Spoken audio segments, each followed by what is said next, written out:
first we educated the community about what MMIW is. We educated them on, safety plans, what to do if you're approached by someone.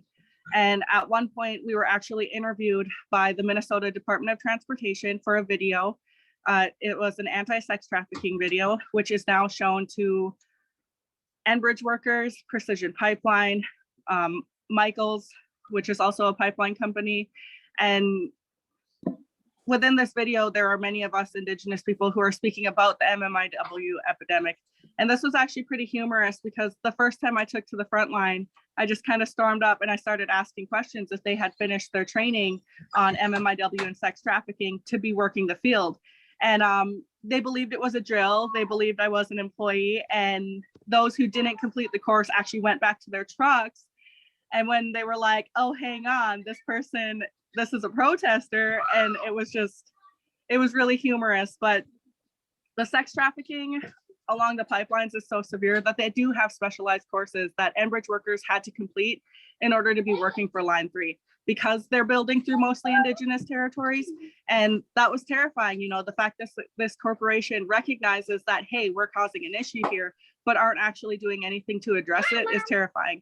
I don't think there's this specific class that is going to make someone not view me as something to be conquered or taken. And that was proven when they started doing the busts around here. And every sex trafficking bust that happened, there was always 2 to 3 Enbridge workers who were involved. And whether they were laying the pipe, working within the installation part of it, or a welder, it was every time there was a sex bust, there was someone who was associated with the Line 3 work involved. And that was terrifying. Not only that, but even though they say that the Line 3 is complete, it's in the ground, the oil is running, that doesn't mean the fight is over. The fight against the Dakota Access Pipeline is still not over. It is never over when it comes to fighting a multi-million-dollar corporation. Enbridge is now causing issues down in Corpus Christi, Texas. They're going to be starting the Line 5 in so-called Michigan and also Bad River, Wisconsin. And so, the fight against Enbridge will be going on until we bring this corporation to its knees. The way people can help is by supporting those of us who are on the front line, who are fighting this corporation every single day. Every single winter, this corporation has to do something called integrity digs. Now that's when they go in, they dig up a portion of their pipe and they have to check for leaks. They have to check if the pipe is eroding. And, interrupting that process also costs this company hundreds to thousands to millions of dollars. And that's the work that Camp McGeezy is continuing to do. I forgot to talk about what Camp McGeezy is.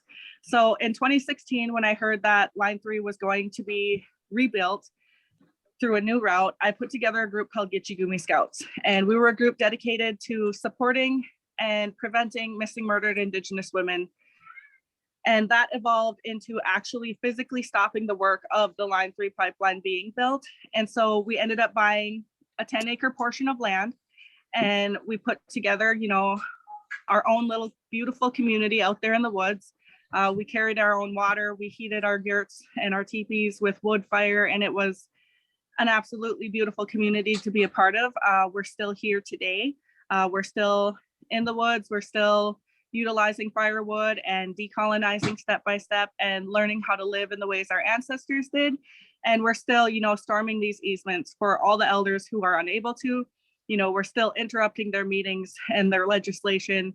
And, we're a force to be reckoned with. Enbridge was not aware that when they entered the Fond du Lac Reservation, the reservation that approved Line 3, that they would meet such a wall of resistance towards them. And I think that's been absolutely beautiful to see.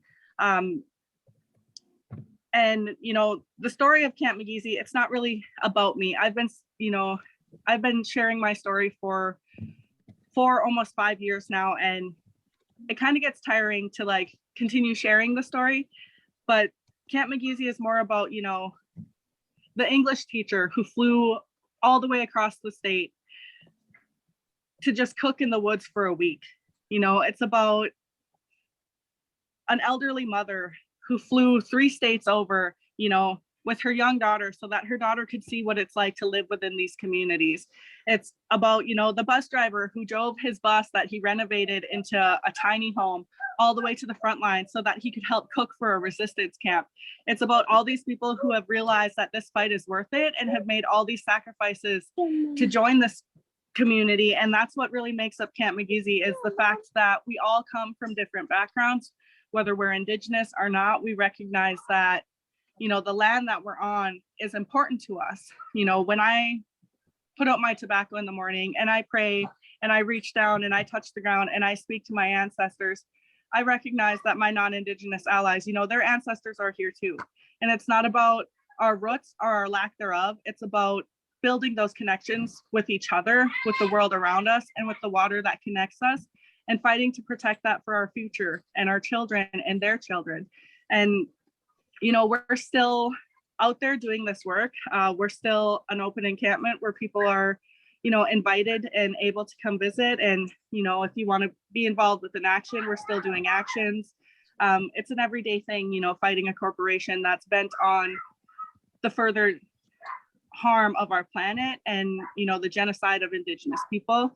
When Enbridge first started digging, the very first spot that they hit on the Fond du Lac Reservation was an area that we were utilizing for cultural practices, you know, and seeing that they had no care, they were able to just do this and it didn't bother them, even though they knew what that spot was to many of us, was heartbreaking, you know. And this is the way Indigenous people have been treated for hundreds and thousands of years. And there's also non-Indigenous people, you know, who are looking to make those connections, who are looking, you know, for something more, something deeper than, you know, the consumerist capitalist ideal that we're fed by, you know, our society.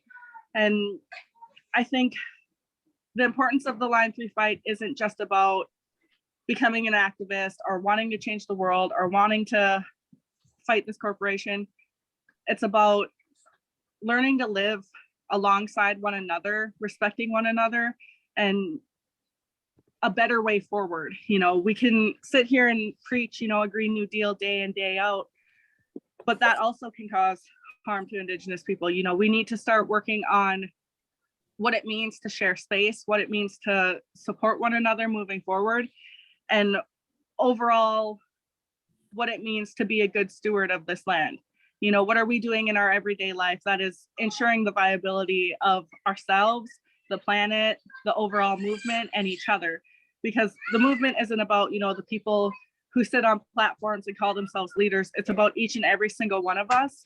And it's about, you know, making sure that each of us have the care and the support that we need moving forward, so that when we do take to the front line, you know, to fight police or corporations, we're able to do so by putting our best foot forward. And I just want to, you know, thank everyone for being here today, giving me, you know, a moment to share some of my story, and for creating the space. Thank you. Yeah, thank you so much for being here. I know also you are a parent, and so like balancing parenthood and these types of presentations is not easy. So I appreciate you making the time for us. I know we at Chicago Area Peace Action have been working to make stopping Line 3 a big part of our climate work. So I think having you here has been very helpful for our movements as we sort out what we want to do moving forward. Do you have time to take a few questions? Yes. Awesome. Great. Well, I will open up the floor. Does anyone have any questions here? You can just shout them out. We're a small enough group.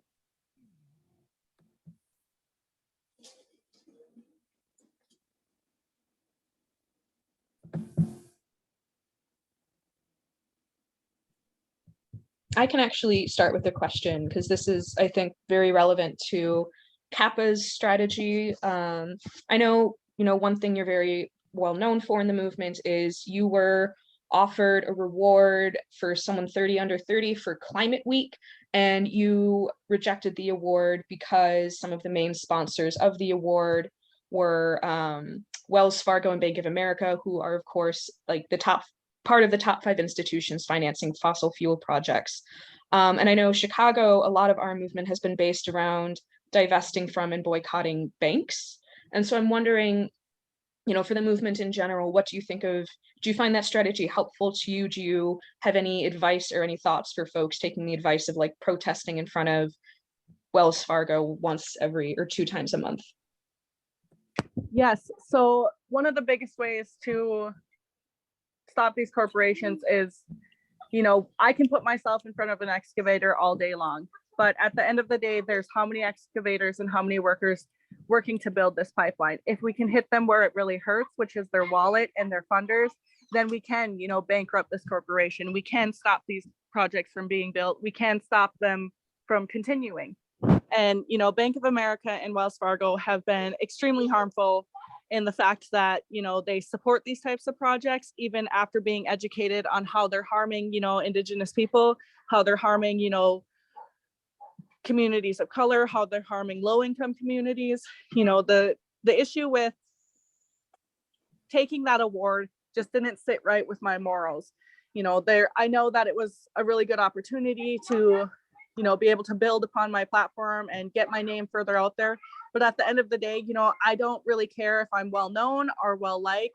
I need to stand true to what my morals are, because the children that who are watching me, I do have the amazing ability to raise the next generation of land defenders, water protectors, or maybe even legislators. You know, these children can become whatever they choose to put their mind to, but I have to set, you know, the foundation that they're going to build upon. And by accepting the 30 under 30 award, I would be showing them that it's okay to support something that you stand against if it makes you feel good or gives you some sort of award from it. And I just realized that by doing that, I would be letting down, you know, my community, all of the amazing people I've met on this journey, and my children who have been a part of this fight as well. And so I declined the award. There were many people who were actually offended and upset by this, like people who are like very big within the movement. But I realized that at the end of the day, the important thing is that I stand for what I believe in, regardless of whether it pits you against, you know, the people that you are also fighting with. A lot of times there's lateral violence that happens within this movement, but as long as we stand true to our beliefs, you know, that's what really matters. Yeah, absolutely. And I think that is very powerful to kind of, within our movements, it's good to remember that in all facets of our activism, whether it be within, if folks choose to go the nonprofit route, if folks are doing direct actions, even if it's just, you know, a communal living situation, always being mindful of like what institutions are at play at the larger level and how are they helping or harming our movements. So I appreciate that you were willing to sort of navigate that and sort of go with what you sort of knew was the right thing to do to represent the true needs of the movement. Does anyone else here have any questions, thoughts, comments?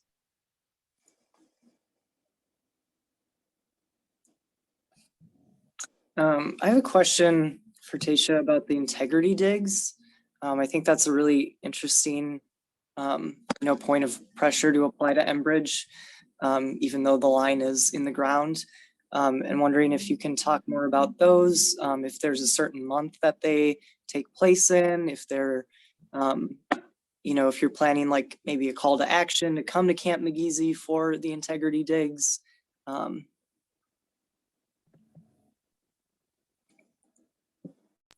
So the integrity digs usually happen every single year.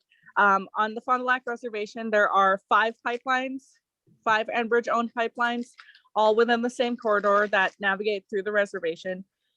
Every year during winter, as soon as the ground is frozen, that's usually when they choose to dig. This year it was January. They come in, they dig up a small portion, and they do a test that checks the integrity of the pipeline. They're able to check for leaks. They're able to, there's a very large process of it, and it's very simple. You know, we just have to block the access road, because what they need to do is they need to get trucks in that have special sonar. They need to then get the excavator in so that they can dig in to physically check.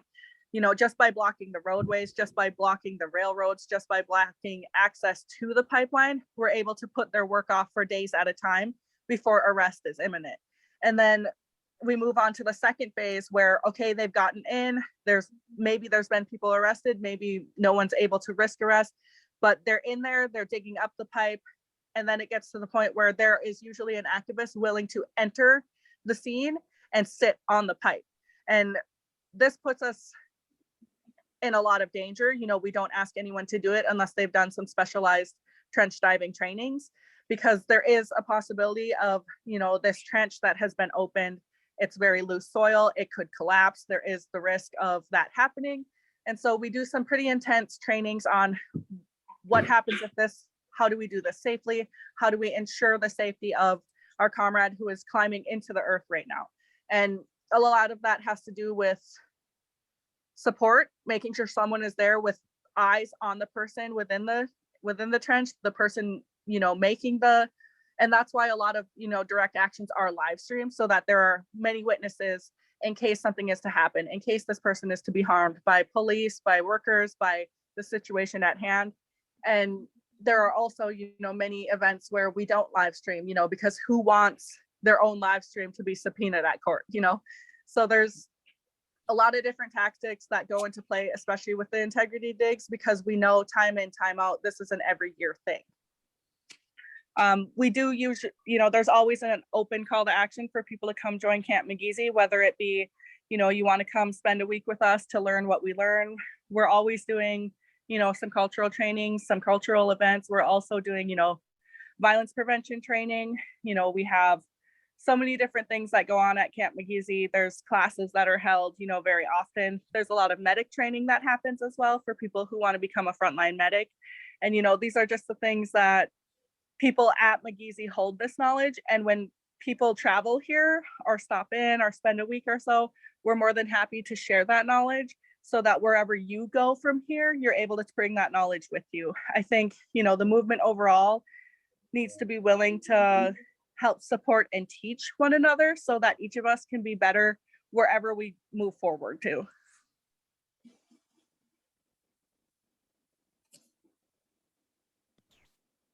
Timmy, it looked like you unmuted. Did you have a question? No? Okay. Yeah, I think one thing you said that really sort of sparks a thought in me is I had the privilege of going up to Red Lake Treaty Camp a while ago, and one thing that struck me about this space was it was just, of all the actions that I've done, I'd never been in a space that truly within created a sense of community. And you touched on that as well, as movements are not just like holding up the signs, it's the people around you and learning to live alongside each other. So I was wondering, do you have a vision for what, in the world when we finally tear down Enbridge and these oil pipelines are gone, what do you think the future of like community oriented living will look like? I'm a big believer in the land back movement. I believe that the land should be stewarded by the Indigenous people who hold those roots and hold those connections. But I also respect the fact that our non-Indigenous relatives are already here. The idea of banishment is a colonial concept.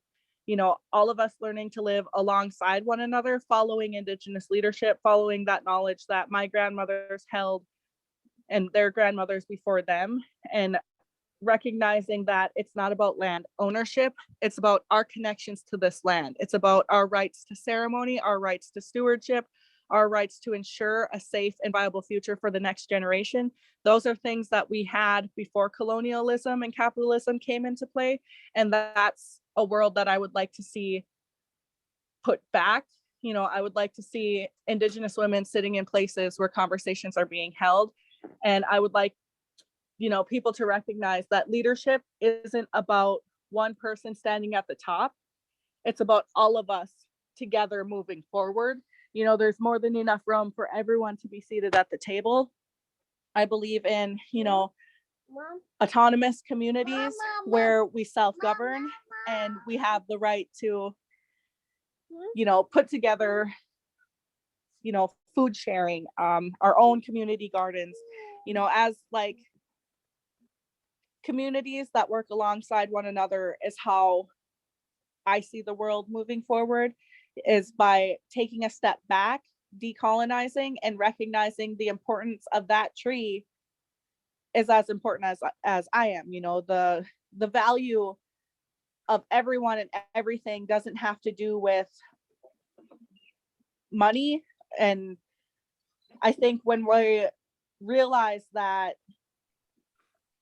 what equality really looks like, you know, it's the fact that I'm no more sacred or better than the person standing next to me. And when we finally get to the point where we understand, recognize, and share space, because it's about the viability of us as an existence and not us as a singular race or us as a singular, you know, group or entity. It's about everyone moving forward together. When I think about the future that I want to see, I think about a future where we're no longer reliant on the fossil fuel industry. We're no longer reliant on, you know, the labor of people's bodies. We're no longer reliant upon, you know, all of these things that we have been told and force fed, that this is a necessity for the world to keep working. And, you know, I've been living within a community where we all contribute what we're able to, and we all support and love one another. And we've been thriving out here. You know, I think that the way that we live out here could be a model for communities moving forward on how to be self-sustainable, how to be caring and successful, you know, and ensuring the safety and security of everyone involved. You know, these are things that we've seen happen, you know, at the George Floyd Square. You know, we've seen a community rally together and support and love one another and function without having to rely on, you know, the labor of people's bodies and stuff. And I think the world that I want to see moving forward is the world that my great grandmother lived in. And I do believe that we can get back to that.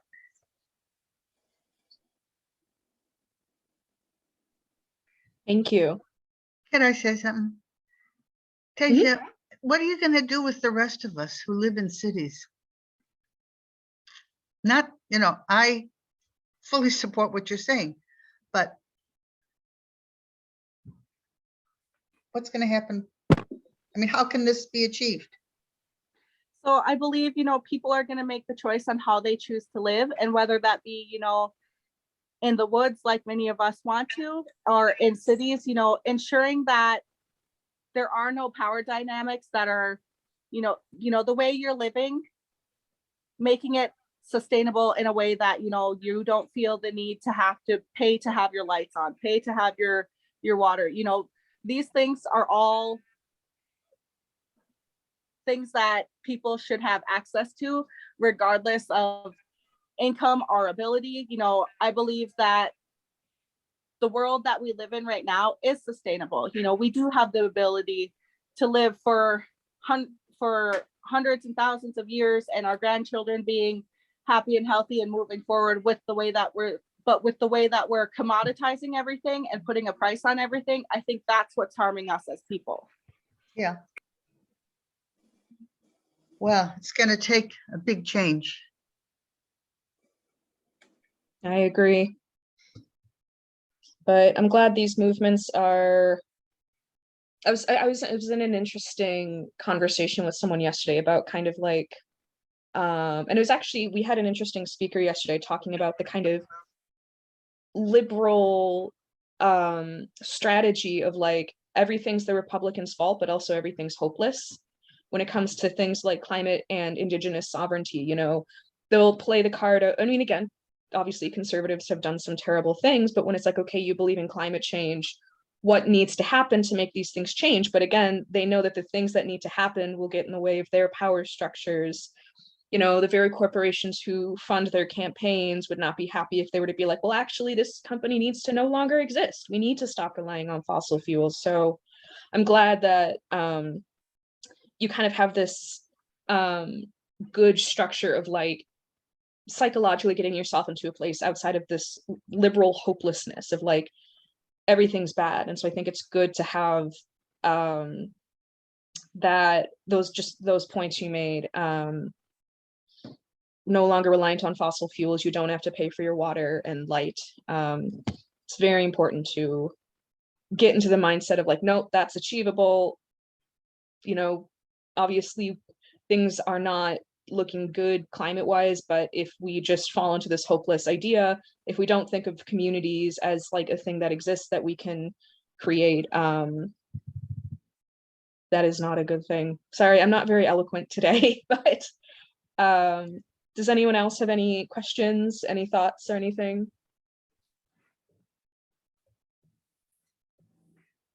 Yes, I put something in the breakout room about line 5. Well, I'm from Wisconsin, so, you know, we're very concerned about that. We've been submitting comments, and there's another comment period for the Army Corps of Engineers. So people have time to do any, submit comments. That would be appreciated. Thank you for sharing that. Yeah, or you can go to Indigenous Environmental Network, and they have the information there.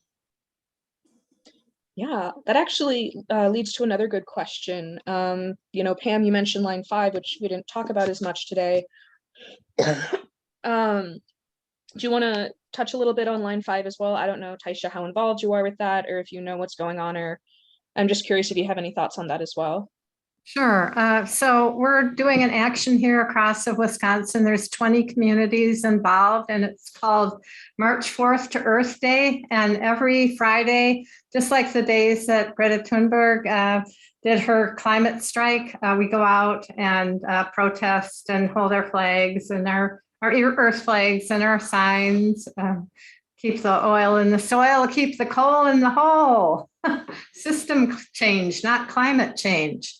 And so that's what we're doing right now. And of course, you know, we'll be supporting the Bad River Tribe, who have denied the Enbridge pipeline permit to go through their land. But then again, they're putting the proposed new pipeline route right through their watershed, just south of where the water drains into Lake Superior and where their Saucoggan largest wild rice beds of Wisconsin are located. So it's really a very serious something for Wisconsin. And if you go further over toward the Upper Peninsula of Michigan, the pipeline goes under the Straits of Mackinac. And this is water that is our drinking water for millions of people. And this is a 60-year-old pipeline that's going under the Straits of Mackinac. And if it breaks, you know, we're going to have polluted water through Lake Michigan, Superior, Ontario. It's very serious. And and the governor of Michigan asked Enbridge to take out that pipeline, and Enbridge has refused. Just like they're above the law in Minnesota, they're above the law in Michigan and Wisconsin. It's so it's been a struggle. The Ottawa people in Michigan have been fighting that pipeline going through the straits. Yeah, so the thing with Enbridge is the bully. They believe that they are above the law. They believe that they are above everyday people. They believe that because they have the money, they get to do whatever they want. And those of us at their feet we either celebrate it or we get trampled. They have been fighting, you know, line 5 up there at Mackinac for quite a few years now. I know that the Bad River Tribe has stated that no line 5. And at Camp McGeezy, you know, we are a front line. We recognize that in the state of Wisconsin, trespassing while protesting critical infrastructure is a felony. And we have made promises to the elders that if and when they break ground to build line 5, we will be there. You know, we will stand Bad River strong. We will support our elders. We will continue to do everything that we can as a front line to ensure the safety and the viability of the youth, you know, from Wisconsin all the way to Michigan, you know, all the way to so-called Canada. These territories are our home. You know, we know these rice beds. We know those,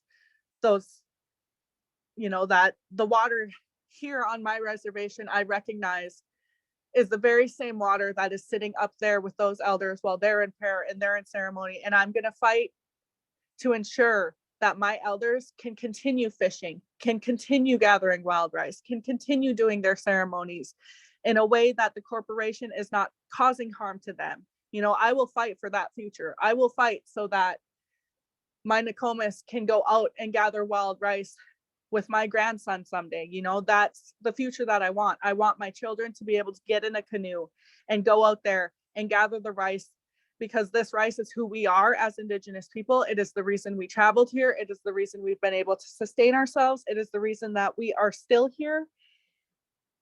And I will fight for a future where that rice continues to grow, because if an oil spill happens here, it's going to connect all of our water beds, all of our watersheds. You know, we live in an area where the water flows in all 4 directions.